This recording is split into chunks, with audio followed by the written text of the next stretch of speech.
Listen close, because stories like this don't just end, they rewind, looping back on themselves until you're not sure where the telling stops and the unraveling begins.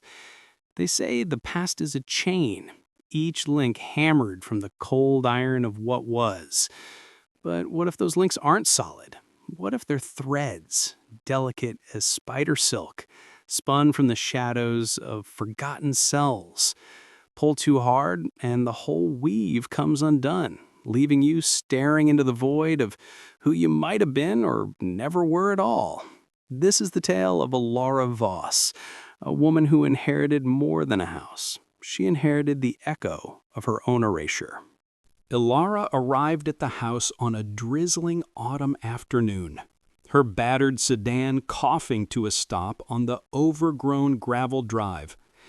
28 years old, with the hollow eyes of someone who'd been hollowed out by a city marriage that ended in signed papers and silent nights.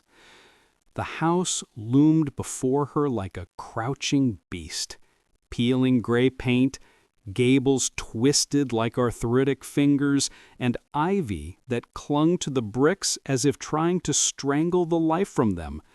It had been her grandmother Eleanor's, left to her in a will as curt as the old woman's life. No explanations, no warmth, just keys and a deed. Eleanor had passed quietly in her sleep 6 months prior, her secrets buried deeper than the roots in the backyard soil. Elara, adrift and desperate for roots of her own, saw it as salvation. Solitude, she thought, would mend the frayed edges of her soul. How little she knew that some mending only tightens the noose. The first night passed in uneasy quiet. Elara claimed the downstairs master bedroom, its wallpaper a faded riot of roses that seemed to bleed into the twilight. She unpacked boxes by lamplight, books, clothes, a divorce photo she burned in the sink, while the wind clawed at the shutters like a beggar at the door. Sleep came fitful, dreams laced with half-remembered summers, chasing fireflies with a sibling she couldn't quite place, Gran's voice calling from the porch, sharp as broken glass. But morning brought clarity, or so she told herself. The house was just a house, old bones creaking under new weight. The first night passed in uneasy quiet. Elara claimed the downstairs master bedroom, its wallpaper a faded riot of roses that seemed to bleed into the twilight. She unpacked boxes by lamplight, books, clothes, a divorce photo she burned in the sink, while the wind clawed at the shutters like a beggar at the door. Sleep came fitful, dreams laced with half-remembered summers, chasing fireflies with a sibling she couldn't quite place, Gran's voice calling from the porch, sharp as broken glass. But morning brought clarity, or so she told herself. The house was just a house, old bones creaking under new weight. By the second night, the whispers began, faint at first, like breath fogging a winter pain, bubbling up from the ceiling, threading through the floorboards from the attic above. Elara bolted upright in bed, sheets tangled around her like restraints, heart thudding of frantic Morse code. Don't look back. The thread, it's unraveling. The words slithered into her ears, fragmented and wet, as if spoken from underwater. And woven through them, her name. Elara. Elara, why did you let it? The voice was hers, thinner, younger, laced with the tremor of a girl on the cusp of some irrevocable fall. She pressed her palms to her ears, but sound isn't stopped that way. It seeps, philosophical poison, reminding you that the self is no fortress but a fragile echo chamber, reverberating with what you've tried to silence. She dismissed it as tricks of the mind, the isolation gnawing at her edges. Houses settle, she reasoned. Winds carry ghosts of old radios. But Eleanor had always forbidden the attic. As a child, Elara remembered tugging at the locked trap door in the hallway ceiling, met with Gran's iron gaze. Nothing up there but dust and devils, girl. Leave the devils to their dark.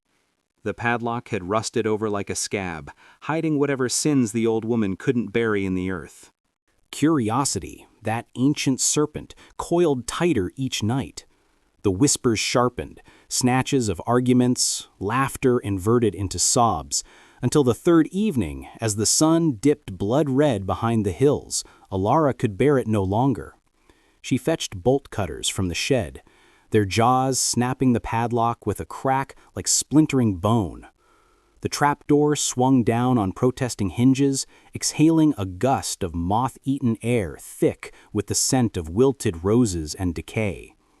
Flashlight in hand, she climbed the pull-down stairs, beams cutting through the gloom like accusations. The attic was a crypt of castaways, steamer trunks swollen with linens yellowed as old teeth, a dressmaker's dummy frozen in mid-curtsy, its faceless head cocked as if listening. And there, in the shadowed corner, amid cobweb-draped rafters, squatted the relic, an ancient reel-to-reel tape recorder, its black casing scarred by time, spools furred with dust. Frayed wires pulsed from its belly to speakers nailed like crucified relics to the beams, forming a crude web that hummed with latent malice. It was no mere curiosity. It was a loom, mechanical and merciless, waiting to weave, or unweave, a life. Elara's hand trembled as she brushed away the grime, the play button winking up at her like a dare. What harm in hearing the dead speak, she thought. But philosophy whispered back, harm lies not in the hearing, but in the recognition, in realizing that memory isn't a gift, but a thief, stealing pieces of you until the mirror shows a stranger. She pressed it. Static snarled to life, a digital serpent uncoiling. Then, laughter. Elara's own, high effervescent, the echo of an 8-year-old chasing fireflies across the lawn.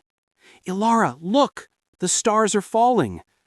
A smaller voice joined, overlapping in dissonant harmony. Hers? No, a phantom sibling, giggling in tandem. The tape unspooled her childhood in sonic fragments, summer twilight sticky with humidity, the creak of port swings under Gran's watchful eye, cicadas droning like a dirge. It was intimate, invasive, as if Eleanor had wired the house's very walls to capture the fleeting pulse of youth. Elara listened. Her own laughter bounced back at her like an echo from a broken mirror. Hours dissolved as Elara sat enthralled on the rough-hewn floor, the flashlight's beam a lone sentinel against encroaching dark. Joy bloomed in the recordings, birthdays with cake-like vanilla-scented clouds, secrets murmured under threadbare quilts.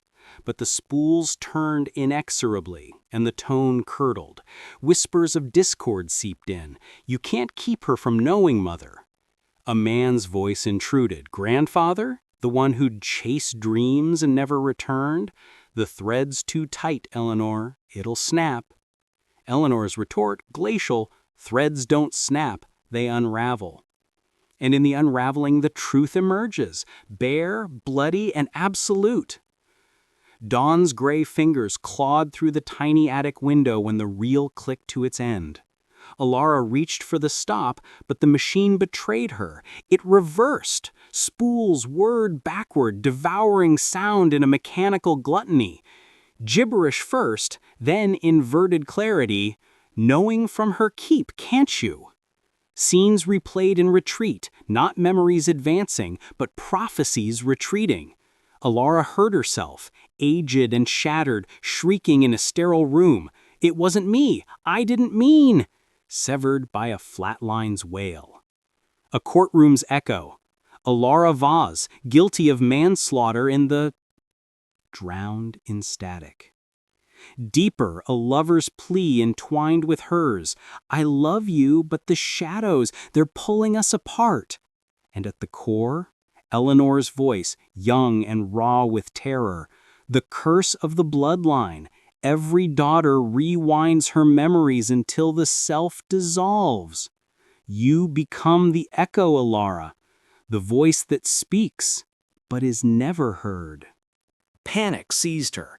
Elara lunged for the machine, nails splintering on unyielding metal, but it fed on resistance, accelerating the rewind. The air thickened, dust motes swirling into leering faces, half-glimpsed ancestors, mouths agape and silent screams. Her skin crawled with the revelation. Identity is illusion, a tapestry of threads borrowed from the dead. Tug 1, grief, curiosity, the hubris of listening, and the pattern phrase, exposing the void beneath. Who was Elara Voss, if not these layered lies? The tape layered her name in cacophony. Child self giggling, teen self weeping over a fractured heart, adult self, her, hissing into the abyss. Stop! God, make it stop! But reversal is relentless. It strips until only static hums, the white noise of non-being. She fled as the sun crested, hammering the trapdoor shut with scavenged boards, nails driven like stakes against the rising dark. Yet the whispers pursued, no longer confined to wood and wire. They burrowed inward, muttering during mundane rituals, a grocery cart's rattle underscoring unraveling. Coffee steam carrying, why did you... Dreams became inversions, wedding vows retracting into silence, first step stumbling backward to oblivion's embrace. Eleanor's secret wasn't hidden bones or buried gold. It was the loom of lineage, cursing her daughters to relive the rewind until solidity dissolved into echo. Weeks hemorrhaged into haze. Elara withered. Meals untouched, sleep a gauntlet of loops. The house quickened, walls throbbing with reversed pulses, floorboards groaning prophecies. One storm-lashed night, thunder splitting the sky like a seam, the attic breached. Wood splintered from within, footsteps descended, soft, inexorable, bearing the weight of inverted existences. Elara barricaded the bedroom door, breath ragged, but barriers are illusions to the unraveling. Whispers infiltrated the keyhole, her voice inverted. Revealing a family secret that erases her sense of self, she investigates. Hears faint whispers from the attic. At night, a young woman moves into her late grandmother's house. The knob twisted with a sigh, like parting flesh. In the doorway loomed Elara. Not specter, not shade, but a doppelganger carved from her marrow. Eyes sunken by the pull of rewind, skin ashen as magnetic tape. She extended a hand, palm upturned in mocking invitation. "Join the echo," the apparition murmured. "Voice a palimpsest of selves infinite. Before the thread runs out, and there's nothing left to pull." That was months ago, or years? Time, like memory, loops when you're the fray. Elara Voss vanished from Willow Creek's ledgers, the house resealed, padlock reforged. But if you stand on that gravel drive at dusk, when the rain turns the world to whispers, you might hear it, a faint bubbling from the eaves. Don't look back, the thread unraveling. And in the static's sigh, your name threaded through the dark. What does it mean, then, this tale of threads and echoes? That we are not architects of our lives, but spiders in our own webs, delicate, doomed, dancing on strands that lead back to nothing. Press play if you dare, but remember, some endings aren't finales. They're just the beginning of the rewind.